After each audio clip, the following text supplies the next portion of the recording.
আসসালামু আলাইকুম, স্বাগত জানাচ্ছি প্রবাস সংবাদে। এখনকার সংবাদ আয়োজন নিয়ে আপনাদের সাথে আছি মেহরুন্নেসা তাহমিনা।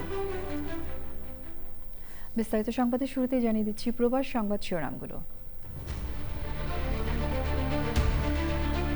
সরকার বিরোধী আন্দোলনে ইরানে মৃত্যু 2000 ছাড়িয়েছে। ইরানের সাথে সম্পৃক্ত ব্যবসায়ীদের 25% অতিরিক্ত শুল্ক আরোপের ঘোষণা দিলেন ট্রাম্প।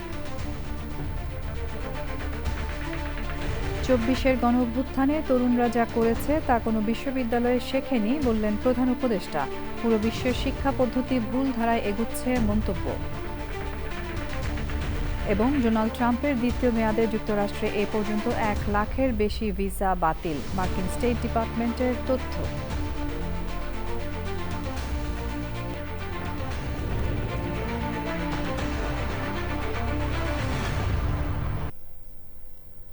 সংবাদ শিরোনামগুলো জানাচ্ছিলাম। এখনকার সংবাদ আয়োজন একই সঙ্গে চ্যানেল আই এর ইউটিউব চ্যানেলে এবং চ্যানেল আই এর ওটিটি প্ল্যাটফর্ম আই স্ক্রিনে লাইভ স্ট্রিম হচ্ছে। এবার যাচ্ছে বিস্তারিত প্রসঙ্গে। ইরানে চলমান সরকার বিরোধী বিক্ষোভে নিরাপত্তা বাহিনীর সদস্য সহ প্রায় 2000 মানুষ নিহত হয়েছেন। ইরানের একজন সরকারি কর্মকর্তা সংবাদ মাধ্যম রয়টার্সকে এই তথ্য জানিয়েছেন। ইরানের পররাষ্ট্রমন্ত্রী বলেছেন, যুক্তরাষ্ট্র যদি সামরিক পরীক্ষা করতে চায় সেক্ষেত্রে তেহরান যুদ্ধের জন্য প্রস্তুত। এদিকে ইরানের সাথে বাণিজ্যিক সম্পর্ক রয়েছে এমন দেশগুলোর পণ্যে 25% অতিরিক্ত শুল্ক আরোপের ঘোষণা দিয়েছেন মার্কিন প্রেসিডেন্ট ডোনাল্ড ট্রাম্প। বিস্তারিত সুব্রত গাইনের রিপোর্টে। ইরানে ভয়াবহ অর্থনৈতিক পরিস্থিতির কারণে সৃষ্ট বিক্ষোভ এখন সরকার বিরোধী আন্দোলনে ডুব নিয়েছে। সরকারও আন্দোলন দমাতে দমন পীড়নের নীতি অনুসরণ করছে। টানা 16 দিনের এই বিক্ষোভে এখন পর্যন্ত 2000-এর বেশি মানুষ নিহত হয়েছে বলে ইরানের এক সরকারি কর্মকর্তা জানিয়েছেন। তিনি বার্তা সংস্থা রয়টার্সকে বলেন, বিক্ষোভকারী ও নিরাপত্তা কর্মীদের মৃত্যুর পেছনে সন্ত্রাসীরা দায়ী। এর আগে একটি মানবাধিকার সংস্থা জানিয়েছিল, বিক্ষোভে শত শত মানুষ নিহত এবং হাজার হাজার মানুষকে গ্রেপ্তার করা হয়েছে। কয়েকদিন ধরে তেহরান সরকারের ইন্টারনেট বন্ধ রাখা সহ যোগাযোগের উপর নানা বিধিনিষেধ থাকায় তথ্য সংগ্রহ করা কঠিন হয়ে পড়েছিল। তবে এই প্রথম কর্তৃপক্ষ এত বিপুল সংখ্যক মানুষের মৃত্যুর কথা স্বীকার করল। ইরান সরকার এই অস্থিরতা উস্কে দেওয়ার জন্য যুক্তরাষ্ট্র ও ইসরায়েলকে দায়ী করছে। ইরানের পররাষ্ট্রমন্ত্রী আব্বাস আরাগচি বলেন, ওয়াশিংটন যদি তেহরানের সামরিক পরীক্ষা নিতে চায়, ইরানও যুদ্ধের জন্য প্রস্তুত। তবে আরাগচি চলমান অস্থিরতার মধ্যেও যুক্তরাষ্ট্রের সঙ্গে যোগাযোগের পথ খোলা রয়েছে বলে মন্তব্য করেন। ইরানের সাথে বাণিজ্যিক সম্পর্ক রয়েছে এমন দেশগুলোর পণ্যে 25% অতিরিক্ত শুল্ক আরোপের ঘোষণা দিয়েছেন মার্কিন প্রেসিডেন্ট ডোনাল্ড ট্রাম্প। গত 3 বছরের মধ্যে চলমান এই আন্দোলন ইরানি কর্তৃপক্ষের জন্য সবচেয়ে বড় অভ্যন্তরীণ চ্যালেঞ্জ। এছাড়া গত বছর ইসরায়েলের সঙ্গে সংঘাত ও যুক্তরাষ্ট্রের হামলার পর থেকে ইরান এমনিতেই তীব্র আন্তর্জাতিক চাপের মধ্যে রয়েছে। Subrata Gain, channel I. প্রধান উপদেষ্টা অধ্যাপক ডক্টর মোহাম্মদ ইউনূস বলেছেন, ফেব্রুয়ারির জাতীয় নির্বাচন ও গণভোটের মাধ্যমেই বাংলাদেশের ভবিষ্যৎ নির্ধারণ হবে। 24-এর ছাত্র জনতা গণঅভ্যুত্থানের সময় তরুণরা যা করে দেখিয়েছে তা কোনো বিশ্ববিদ্যালয়ে শেখেনি বলে মন্তব্য করেন তিনি। অধ্যাপক ইউনূস বলেন, পুরো বিশ্বের শিক্ষা পদ্ধতি একটি ভুল ধারায় এগিয়ে যাচ্ছে, যেখানে চাকরি পাওয়াই সব। মোস্তফা মল্লিকের রিপোর্ট। ঢাকায় 3 দিনের এই সম্মেলনের শিরোনাম উচ্চশিক্ষার অবস্থা এবং ভবিষ্যতের পথের উপর দক্ষিণ এশীয় আঞ্চলিক সম্মেলন 2026। বিশ্ববিদ্যালয় মঞ্জুরি কমিশন ইউজিসি আয়োজিত সম্মেলন উদ্বোধন করেন প্রধান উপদেষ্টা অধ্যাপক ডক্টর মোহাম্মদ ইউনূস। অনুষ্ঠানে অংশ নিচ্ছেন যুক্তরাজ্য, মালদ্বীপ, মালয়েশিয়া, নেপাল, পাকিস্তান, শ্রীলঙ্কা ও বিশ্বব্যাংকের 30 জন আন্তর্জাতিক প্রতিনিধি। সার্ক দেশগুলোর ইউজিসি, উচ্চশিক্ষা কমিশনের প্রতিনিধি, বিশ্ববিদ্যালয়ের উপাচার্য, শিক্ষাবিদ এবং গবেষকরাও সম্মেলনে অংশ নেন। প্রধান উপদেষ্টা বলেন, দায়িত্ববোধের অংশ হিসেবে বাংলাদেশ এই সম্মেলনের আয়োজন করে। অথচ 8 দেশের সংগঠন সার্ক করাই হয়েছিল সবাই এক থাকার জন্য। পরিকল্পনা এবং দায়িত্ববোধ থেকে এমন সম্মেলনের আয়োজন, এ ধরনের কর্মযজ্ঞের জন্যই আসলে সার্ক তৈরি করা হয়েছিল। সার্ককে আমরা ভুলে গেছি, এটা আমাদের জন্য লজ্জার। অথচ সার্ক করাই হয়েছিল আমরা একে অপরের কাছ থেকে শিখব। প্রধান উপদেষ্টা বলেন, একটি চাকরি পাওয়ার জন্য বিশ্ব শিক্ষা ব্যবস্থা ভুল ধারণা নিয়ে এগিয়ে যাচ্ছে। that our education system is wrong. আমার নিজস্ব মত হচ্ছে আমাদের শিক্ষা পদ্ধতি ভুল, আমাদের শিক্ষা ব্যবস্থা চাকরি পাওয়ার জন্য। আমরা মনে করি লেখাপড়া শেষে একটি চাকরি হবে। যদি চাকরি পাওয়া না যায় তাহলে শিক্ষার্থী ব্যর্থ। এ দায় শুধুই শিক্ষার্থীর। কেন একটা চাকরি পাওয়ার জন্য শিক্ষা পদ্ধতি? বাংলাদেশের নির্বাচন, তরুণ প্রজন্ম ও গণতন্ত্র নিয়ে কথা বলেন অধ্যাপক Yunus. Now is election time. এখন নির্বাচনের সময়। নির্বাচন সামনেই ফেব্রুয়ারিতে। এই নির্বাচন ও গণভোটের মাধ্যমে নির্বাচিত হবে বাংলাদেশের ভবিষ্যৎ। বাংলাদেশের তরুণরা রাস্তায় রক্ত দিয়েছে, তারা দেখিয়ে দিয়েছে বাংলাদেশের ভবিষ্যৎ কি হবে। নতুন রাজনৈতিক দল করেছে, তাদের অনেকে নির্বাচনে জয়ী হবে, অথচ এই বিষয়ে তারা বিশ্ববিদ্যালয়ে কোনো শিক্ষা পায়নি, কোনো কোর্স করেনি। আগামী 15ই জানুয়ারি শেষ হবে এই সম্মেলন। Mostafa Mallik, channel I, Dhaka. President Donald Trump দ্বিতীয় মেয়াদে ক্ষমতা নেয়ার পর 1 লাখের বেশি ভিসা বাতিল করেছে যুক্তরাষ্ট্র।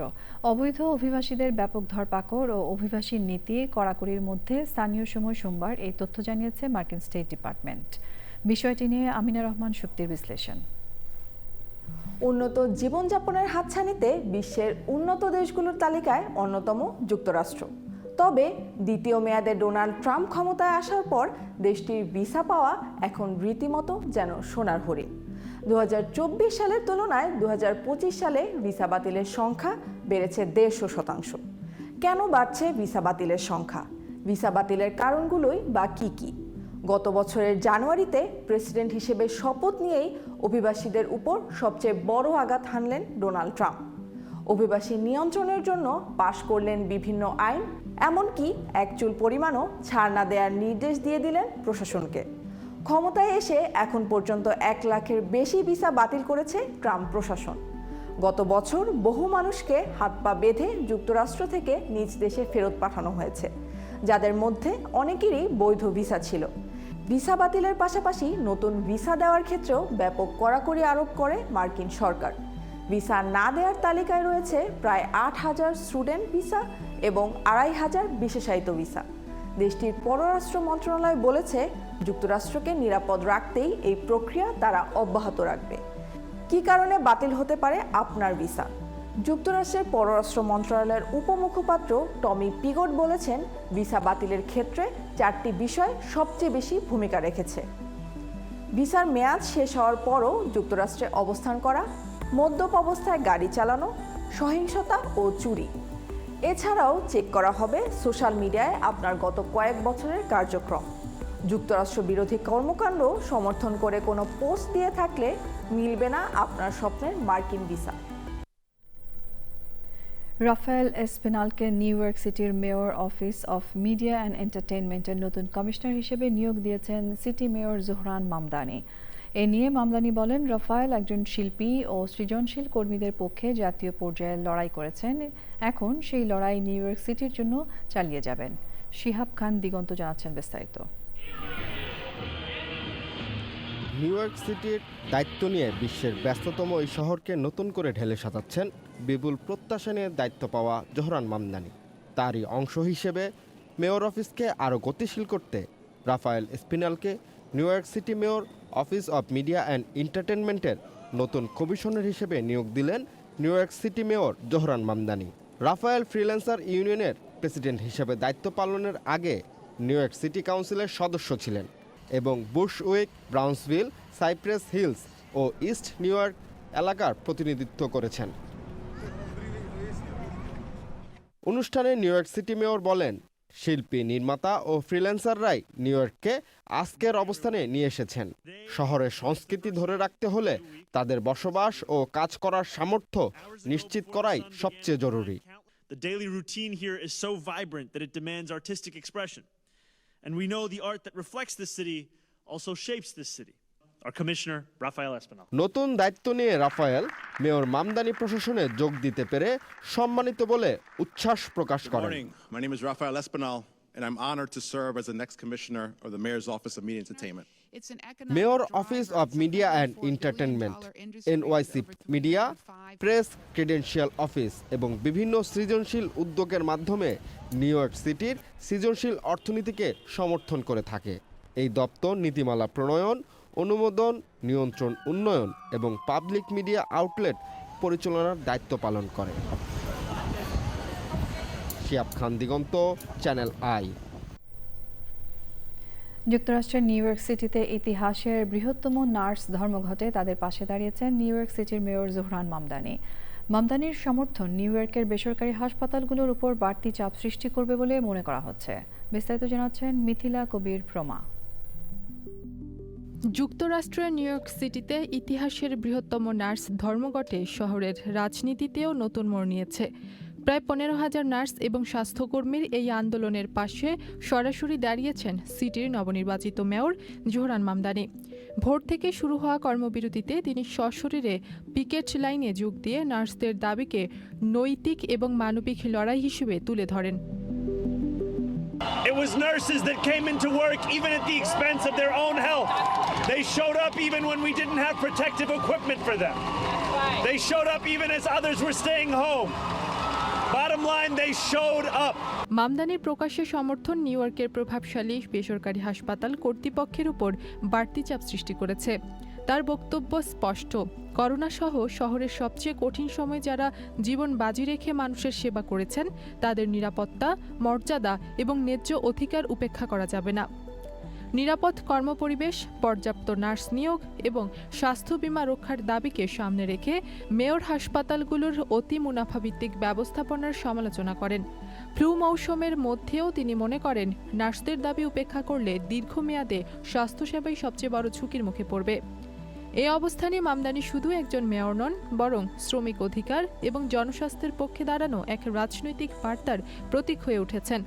নিউ ইয়র্কে চলমান এই আন্দোলন এখন কেবল হাসপাতালের ভেতর সংকট নয়, বরং শহরের ভবিষ্যৎ স্বাস্থ্যনীতির দিক নির্দেশনাও নির্ধারণ করছে। মিথিলা কবির প্রমা, চ্যানেল আই। কুয়েতে বাংলাদেশ দূতাবাসের পৃষ্ঠপোষকতায় প্রবাসী বাংলাদেশি কর্মীদের জন্য স্বাস্থ্য সচেতনতা ও বিনামূল্যে সাধারণ স্বাস্থ্য পরীক্ষা সংক্রান্ত বিশেষ ক্যাম্প হয়েছে। দূতাবাস প্রাঙ্গণে দিনব্যাপী এই ক্যাম্পে কুয়েতে কর্মরত অভিজ্ঞ বাংলাদেশি চিকিৎসক ও স্বাস্থ্যকর্মীরা প্রবাসীদের রক্তচাপ, রক্তের সুগার সহ বিভিন্ন স্বাস্থ্য পরীক্ষা করেন এবং পরামর্শ ও জরুরি ওষুধ প্রদান করেন। স্বাস্থ্য ক্যাম্পের উদ্বোধন করেন কুয়েতে বাংলাদেশের রাষ্ট্রদূত মেজর জেনারেল সৈয়দ তারেক হোসেন। এই বিশেষ ক্যাম্পে মোট 738 জন প্রবাসী বাংলাদেশি কর্মী বিনামূল্যে চিকিৎসা সেবা গ্রহণ করেন। এর মধ্যে বফরা এলাকায় বসবাসরত 132 জন প্রবাসীকে অগ্রাধিকার দিয়ে পরিবহন সুবিধা সহ চিকিৎসা সেবা দেয়া হয়। পাশাপাশি কুয়েতের অন্যান্য এলাকা থেকে আসা আরও 606 জন প্রবাসী আগে আসলে আগে পাবেন ভিত্তিতে সেবা গ্রহণ করেন।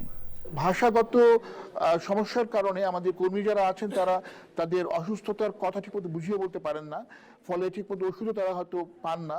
তো এখানে আমাদের এই বাংলাদেশি নার্স এবং ডাক্তারদের মাধ্যমে সেবা পেয়ে তারা অত্যন্ত আনন্দিত এবং আমাদের ইচ্ছা আছে যে আমাদের এই যে ইনিশিয়েটিভ এটা চলমান রাখবো। সৌদি আরবে জাতীয়তাবাদী সামাজিক সাংস্কৃতিক সংস্থা জাসাসের 47তম প্রতিষ্ঠা বার্ষিকীর অনুষ্ঠানে সাবেক প্রধানমন্ত্রী বেগম খালেদা জিয়ার রুহের মাগফিরাত কামনায় খতমে কুরআন ও বিশেষ দোয়া মাহফিল হয়েছে। অনুষ্ঠানে প্রবাসে অবস্থানরত বিএনপি ও অঙ্গ সংগঠনের বিপুল সংখ্যক নেতাকর্মী ও শুভানুধ্যায়ী অংশ নেন। সৌদি আরব জাসাসের আহ্বায়ক মোহাম্মদ রফিকুল হক চৌধুরীর সভাপতিত্বে ও সদস্য সচিব গোলাম মোস্তফার সঞ্চালনায় এই আয়োজনের প্রধান অতিথি ছিলেন সৌদি আরব বিএনপির যুগ্ম আহ্বায়ক মঈন চৌধুরী। প্রধান বক্তা সৌদি আরব যুব দলের সাধারণ সম্পাদক শেখ মুস্তাক আহমেদ ও বিশেষ অতিথি ছিলেন ওলামা দলের সভাপতি মাওলানা আসবাহ উদ্দিন, জাসাসের সিনিয়র যুগ্ম আহ্বায়ক আব্দুল গফুর, জাসাসের যুগ্ম আহ্বায়ক Mohammad Iqbal, Bangladesh international school and কলেজের পরিচালনা পর্ষদের সদস্য মামুনুর রহমান, স্বেচ্ছাসেবক দলের সদস্য সচিব সাংবাদিক হাসিন সরকার উজ্জ্বল, যুব দলের সহ সভাপতি শাহজাহান সাজু, সাংবাদিক আনোয়ার হোসেন রাজু ও অন্যরা। সভায় জাসাসের গৌরবময় ইতিহাস এবং দেশের সাংস্কৃতিক অঙ্গনের অবদানের কথা স্মরণ করা হয়। নিউ ইয়র্কের জ্যাকসন হাইটসে জালালাবাদ অ্যাসোসিয়েশন অফ আমেরিকা ইনোকের সাধারণ সভা হয়েছে। সভায় সম্পাদকীয় প্রতিবেদন এবং কোষাধ্যক্ষের 2026 সালের আর্থিক প্রতিবেদন পেশ করা হয়। অনুষ্ঠানে সভাপতিত্ব করেন অ্যাসোসিয়েশনের সভাপতি বদরুল খান। সভা পরিচালনা করেন ভারপ্রাপ্ত সাধারণ সম্পাদক রোকন হাকিম। বিশেষ অতিথির বক্তব্য রাখেন বাংলাদেশ সোসাইটির সাবেক সভাপতি আজমল হোসেন কুনু, বাংলাদেশ সোসাইটির সভাপতি আতাউর রহমান সেলিম এবং বিয়ানীবাজার সমিতির সাবেক সভাপতি বুরহানুদ্দিন। বক্তারা বলেন, জালালাবাদ অ্যাসোসিয়েশন প্রবাসে সিলেটবাসীর ঐক্য ও সামাজিক বন্ধনকে আরও সুদৃঢ় ও গুরুত্বপূর্ণ ভূমিকা রেখে চলেছে। সংগঠনের মাধ্যমে প্রবাসী সিলেটবাসীদের ঐক্যবদ্ধ রেখে সামাজিক, সাংস্কৃতিক ও মানবিক কর্মকাণ্ডকে এগিয়ে নেওয়ার প্রত্যয় ব্যক্ত করেন তারা। নিউ ইয়ার 2026 উপলক্ষে নবাবগঞ্জ উপজেলা অ্যাসোসিয়েশন অফ ইউএনএ ইনকের আয়োজনে পিঠা ও ভর্তা উৎসব এবং সাংস্কৃতিক সন্ধ্যা হয়েছে। এই আয়োজন প্রবাসী বাংলাদেশিদের মিলন মেলায় পরিণত হয়। আয়োজনে ছিল ঐতিহ্যবাহী পিঠাপুলি, নানা ধরনের ভর্তা, লাইভ কনসার্ট ও নৈশভোজ। প্রবাসী শিল্পীদের অংশগ্রহণে ছিল সাংস্কৃতিক অনুষ্ঠান। দেশীয় সংস্কৃতি ও ঐতিহ্যের আবহে সাজানো পুরো অনুষ্ঠানটি প্রবাসে বেড়ে ওঠা নতুন প্রজন্মের কাছেও ব্যাপক আগ্রহের সৃষ্টি করে। প্রধান অতিথি ছিলেন ওয়াশিংটনে বাংলাদেশ দূতাবাসের প্রেস মিনিস্টার গোলাম মর্তুজা এবং বিশেষ অতিথি ছিলেন নিউ ইয়র্কের কনসাল জেনারেল মোজাম্মেল হক। অতিথিরা প্রবাসী বাঙালির সংস্কৃতি, ঐতিহ্য ও সামাজিক বন্ধনকে সুদৃঢ় রাখতে এই ধরনের আয়োজন গুরুত্বপূর্ণ উল্লেখ করে ভবিষ্যতেও এই ধরনের সাংস্কৃতিক ও সামাজিক কার্যক্রম অব্যাহত থাকবে বলে প্রত্যাশা করেন। অনুষ্ঠানের আহ্বায়ক নূর আমিন এবং সদস্য সচিব আতিকুর রহমান সহ সংগঠনের সভাপতি আব্দুর রশিদ বাবু ও প্রধান সমন্বয়ক আসাদ জামান এই সময় ছিলেন। নিউ ইয়র্কের রূপসী চাঁদপুর ফাউন্ডেশন নিউ ইয়র্ক ইনকের নবনির্বাচিত কার্যকরী কমিটি প্রথম সভা হয়েছে। সভায় প্রধান অতিথি ছিলেন বিশিষ্ট ব্যবসায়ী ও রাজনীতিবিদ ডাক্তার হোসেন বাদল। বিশেষ অতিথি ছিলেন আমিন খান জাকির, ডাক্তার আহমদ, নবনির্বাচিত সভাপতি মাহবুবুর রহমান এবং সাধারণ সম্পাদক হাসান মাহবুব সুহেল। সভায় 41 সদস্য বিশিষ্ট কার্যকরী কমিটি গঠন করা হয়। বক্তারা বলেন, রূপসী চাঁদপুর ফাউন্ডেশন নিউ ইয়র্কের একটি ঐক্যের প্রতীক সংগঠন হিসেবে প্রবাসে চাঁদপুরবাসীদের মধ্যে সামাজিক ঐক্য, সহযোগিতা এবং কমিউনিটি কার্যক্রমে গুরুত্বপূর্ণ ভূমিকা রেখে চলেছে। নবগঠিত কমিটির প্রতি অতিথিরা অভিনন্দন ও শুভেচ্ছা জানান এবং ভবিষ্যতে সংগঠনের কার্যক্রম আরও বেগবান হবে বলে প্রত্যাশা করেন।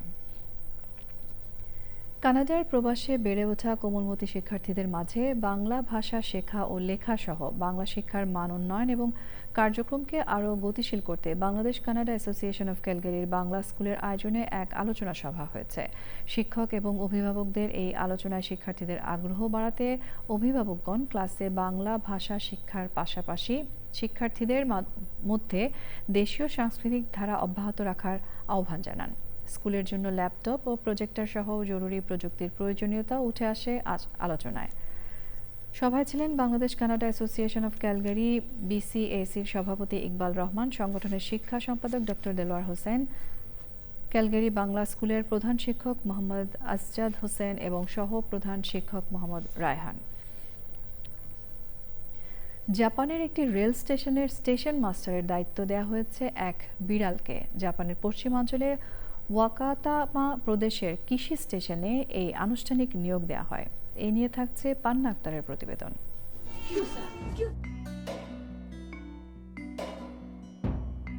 জাপানের একটি রেল স্টেশনে সম্প্রতি এমন এক দায়িত্ব হস্তান্তর হয়েছে যা শুনলে চোখ কপালে ওঠারই কথা।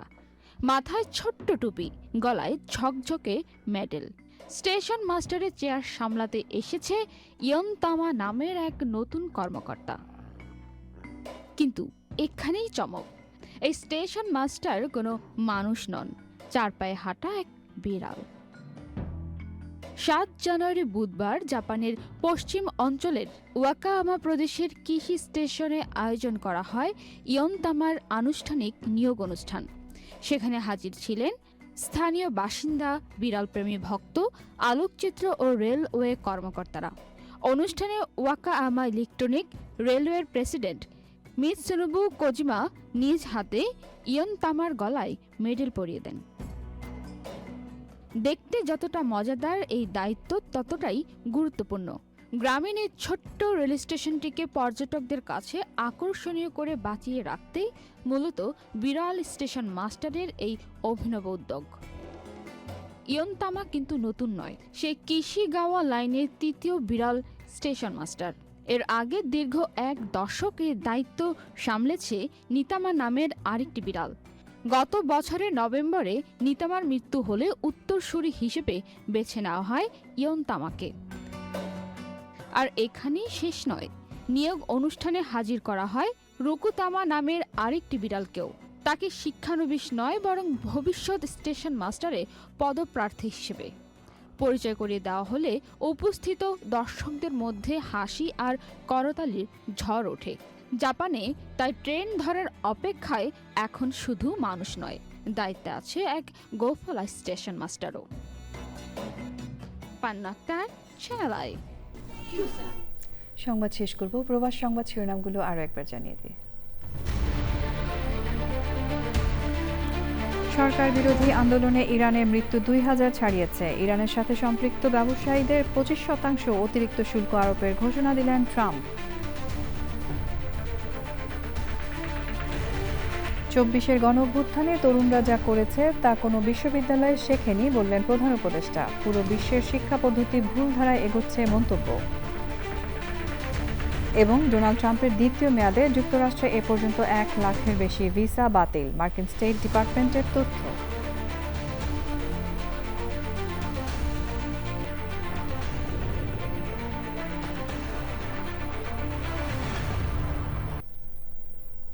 প্রিয় দর্শক, চ্যানেল আইয়ের সর্বশেষ সংবাদ জানতে ভিজিট করুন channelionline.com এ। যুক্ত থাকুন আমাদের সোশ্যাল মিডিয়া প্ল্যাটফর্মগুলোর সাথে। এর সঙ্গে শেষ করছি এখনকার প্রবাস সংবাদ আয়োজন। ধন্যবাদ এতক্ষণ আমাদের সঙ্গে থাকার জন্য।